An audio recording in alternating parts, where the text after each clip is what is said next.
First of all, congratulations.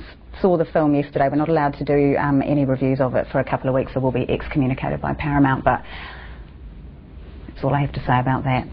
Now, the one thing you may have done, in fact, where you have gone and have never been before, is I'm a Star Wars geek, and you may have actually converted me to being a Star Trekkie on the back of that film, so... Wow. Well done. We're thrilled that you enjoyed it. You came to the dark side. I've come to... Wait a second.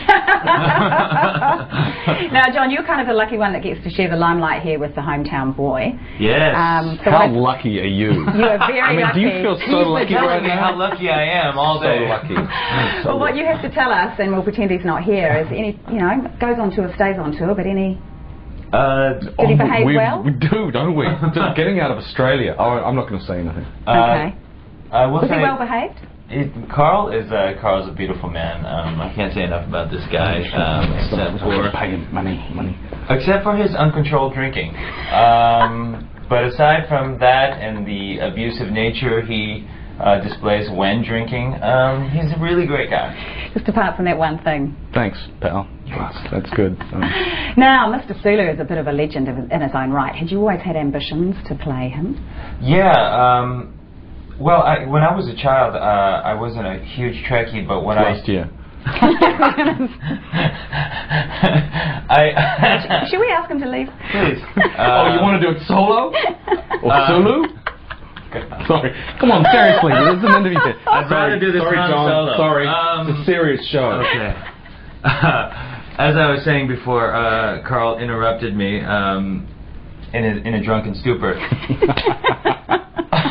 As a child, on television, there weren't a lot of, where I grew up in Texas, there weren't a lot of great representations of Asians on television, but George was just the exception. Star Trek was the exception. It was such a positive role, and I remember being just really struck by it and being moved by it. And so when this came around and I heard that they were rebooting this franchise, I said, oh, I just want to be connected to that legacy.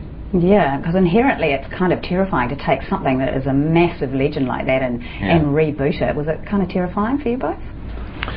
Yeah, well, I mean, I was a long-term, had a long-term appreciation of the show. I watched it as a kid, so for me coming into it, it was a little bit daunting to try and even attempt to fill the iconic boots that Mr. Kelly had so wonderfully worn for 40-odd years. But at the same time, I was really thrilled and excited to be given the opportunity to do something that I have not done for a very long time. I think since The Price of Milk. So, God bless J.J. Abrams for giving me that opportunity. How was the audition process for you both? Was it kind of full on? Mine was just one reading, and I didn't hear for a couple of months, and I was sweating it, and I got a phone call while I was on my honeymoon in Florence, and it was a very, very nice phone call. It was a very, very nice evening. There was love making. It might be a little bit more information than we needed, but I like it. Was there love making for you, Karl, after your audition? Well, I was actually in LA at the time, so yeah, not so much love making as drinking, I think. Right. Always a good second alternative.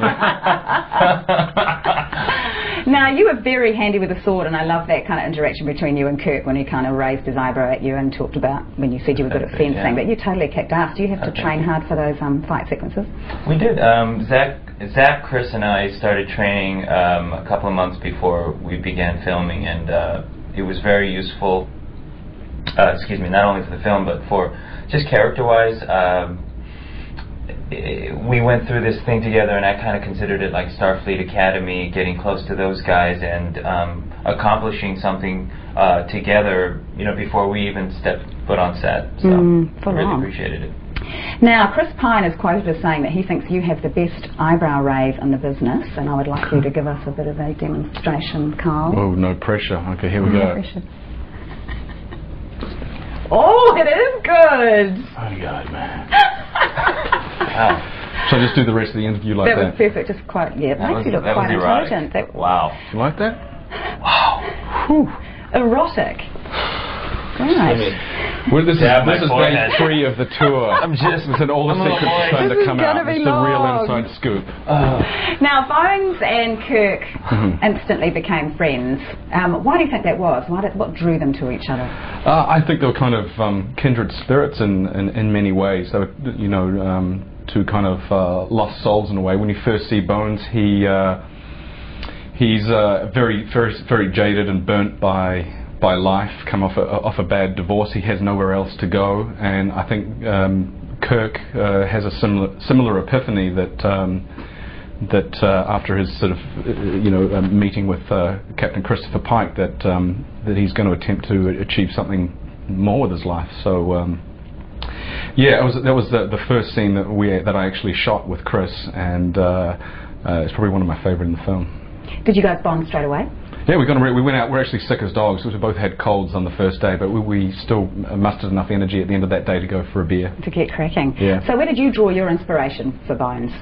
Well, you know, as I said before, I have such a deep appreciation for the work that Mr. Kelly did, and I felt as a long-term fan of Star Trek that I personally, if I wasn't even in the film, would like to see some semblance of continuity. So the trick as an actor is, you know, how do you get some sort of an essence or flavour of that character without falling into the pitfall of mimicking or delivering a caricature. So for me, it was just about sort of finding that sort of essence and spirit, and then just sort of funneling it through my interpretation. Look, one thing I will say, the blockbusters of the modern age, one thing I find they do and can get wrong is they forget the incredible importance of character and their relationships as they come together. And I do not say this lightly. The film absolutely nails that. Key is the writing, obviously, but also the camaraderie and the delivery from you guys. Is that how it felt when you finished wrapping this, that he'd got it right? Yeah, I mean, yeah, absolutely. I mean, that's kind of the brilliance of JJ. He really reminded me of Peter Jackson. Actually, he's one of those few directors who have that ability to go from just this grand scale and reduce everything down to, you know, that human beat, that human emotion, to make you feel for an individual who you may not even know, who gets sucked into the vacuum of space, or you know, or at least JJ, he sort of recognised the fact that Star Trek was always a character-driven show over science fiction. You know, it was how this group of culturally diverse people who didn't necessarily always get along or see eye to eye had to come together and work with each other to overcome this sort of, you know, common adversary. So I think JJ did a phenomenal job. Yeah, he really understands that. Without that emphasis on character, the explosions and all of that action doesn't mean much. And you know, if you look at his other work, I mean, I'm thinking about Mission Impossible 3 in particular. You know, that he was able to, you know, putting, you know, in that situation, his Tom Cruise's wife in danger just makes every move so weighty. And so anyway, it's very unusual for a director who's so technologically gifted to put equal emphasis on character and plot and emotion. So it's sort of, anyway, it's credit to him. Another thing that I sort of thought as well is, and you from my Star Wars camp, is that the Trekkies are always the loser geekies. You know, they're really geeky. I can't help thinking that this is going to make... Tell us what you really feel. That's how I really feel. And I can't Let's alienate the audience right now. No, keep going, really. Now I think that this movie is going to make it cool to be a Trekkie. Do you agree? You know what? I hope that this film finds an audience that appreciates and cherishes the film and is entertained as much as we had time in making it. I kind of mangled that sentence a lot, didn't I? Yeah.